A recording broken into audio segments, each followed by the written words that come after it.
بسم اللہ الرحمن الرحیم۔ اسلامی قصے چینل کے پیارے ویورز، السلام علیکم ورحمۃ اللہ وبرکاتہ۔ اسلامی قصے کے سفر میں ایک بار پھر سے خوش آمدید۔ محترم ناظرین کرام، یہ جو واقعہ آپ کی سماعتوں کی نظر کرنے جا رہی ہوں، یہ واقعہ حضرت سید غوث علی شاہ پانی پتی رحمۃ اللہ علیہ کا ہے۔ ایک دفعہ کا ذکر ہے، حضرت غوث علی شاہ نے ایک چمار کے لڑکے سے پوچھا کہ تم روزانہ کہاں جاتے ہو اور سارا دن کیا کرتے ہو؟ کیونکہ حضرت غوث علی شاہ رحمۃ اللہ علیہ کو اس چمار کے لڑکے کی حرکتیں کچھ مشکوک لگ رہی تھی، اس لیے آپ نے اس سے پوچھا کہ آج کل تم کیا کرتے رہتے ہو؟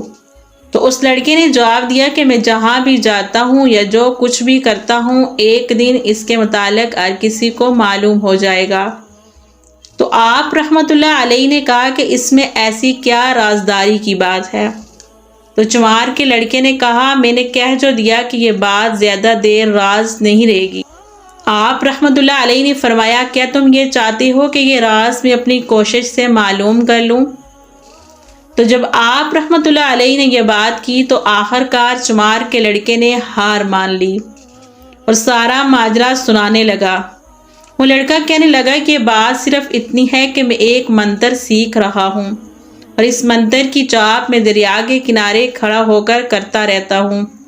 تو غوث علی رحمۃ اللہ علیہ نے جواب دیا، اچھا، جس روز تم اپنا یہ منتر سیکھ لو گے تو مجھے ضرور بتا دینا، میں بھی تمہارے منتر کا کمال دیکھوں گا۔ اس کے بعد آپ رحمۃ اللہ علیہ اپنے گھر چلے گئے۔ کافی دنوں کے بعد وہ لڑکا آپ کے گھر پہنچا اور بتایا کہ میں نے اپنا چاپ مکمل کر لیا ہے، اگر دیکھنا چاہو تو میرے ساتھ آ جاؤ۔ علی رحمۃ اللہ علیہ اسی وقت لڑکے کے ساتھ چل پڑے۔ لڑکے نے دریا کے کنارے پہنچ کر چاول پکا ایک بکرے کو قربان کیا، پھر پوجا کرنے کے بعد منتر پڑھنا شروع کر دیا۔ جب اس نے منتر مکمل کیا تو وہ بہت خوش ہوا اور بولا، میاں جی، بھگوان کی کرم سے میں کامیاب ہو۔ غوث علی رحمۃ اللہ علیہ نے کہا، میں کس طرح اس بات پر یقین کر لوں کہ تم کامیاب ہو گئے ہو؟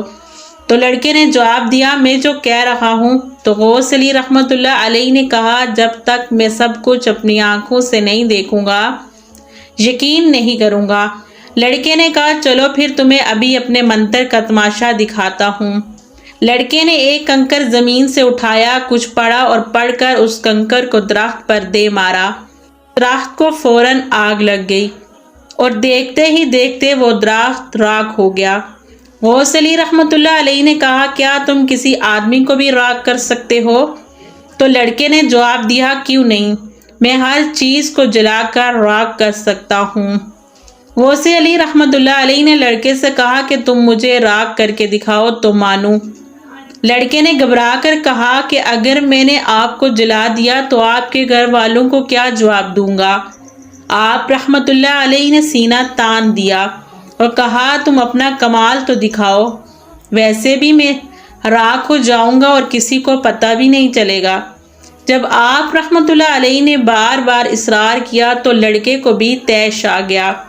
بولا، میاں جی، آپ مجھے غصہ نہ دلائیں ورنہ آپ اپنی زندگی سے ہاتھ دھو بیٹھیں گے۔ آپ رحمۃ اللہ علیہ نے جواب دیا، تم بے فکر ہو، مجھے کچھ نہیں ہوگا۔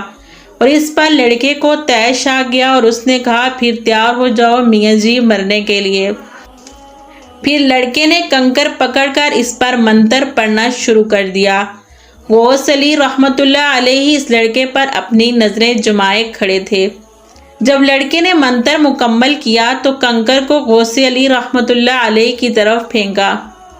غوث علی رحمۃ اللہ علیہ نے اپنا گرد خسارہ کھینچ لیا، جس کی وجہ سے وہ محفوظ رہے۔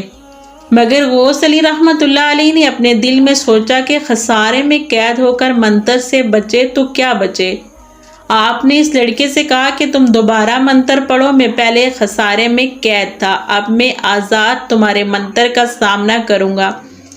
لڑکے نے دوبارہ منتر پڑھا اور کنکر غوث علی رحمۃ اللہ علیہ کی طرف پھینکا۔ کنکر غوث علی رحمۃ اللہ علیہ سے ٹکرایا اور واپس گیند کی طرح اچھل کر چمار کے لڑکے کو لگا اور وہ لڑکا بے ہوش ہو گیا۔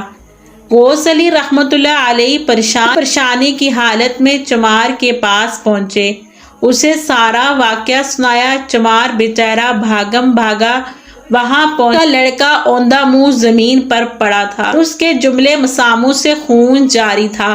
جمال لڑکے کو اٹھا کر سیدھا غوث علی کے نانا کے پاس شکایت لے کر گیا۔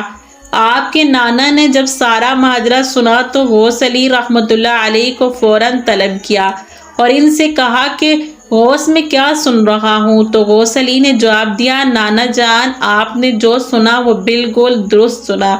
یہ لڑکا اپنی قوت اور طاقت مجھ پر آزما رہا تھا، جبکہ میں بھی اس کے مقابلے میں اپنی قوت آزما رہا تھا، لیکن یہ لڑکا قوت کے لحاظ سے مجھ سے کمزور تھا، لہذا یہ میری قوت کا مقابلہ نہ کر سکا اور بے ہوش ہو گیا۔ اس میں میرا کوئی دوش نہیں ہے۔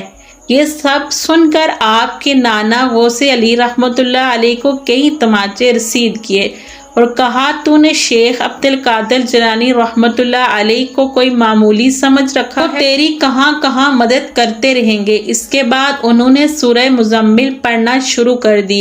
وہ پڑھتے جاتے اور چمار کے لڑکے پر دم کرتے جاتے۔ یہی عمل کافی دن تک جاری رہا، تب جا کر وہ لڑکا درست ہوا اور آہستہ آہستہ وہ بالکل ٹھیک ہوتا چلا گیا۔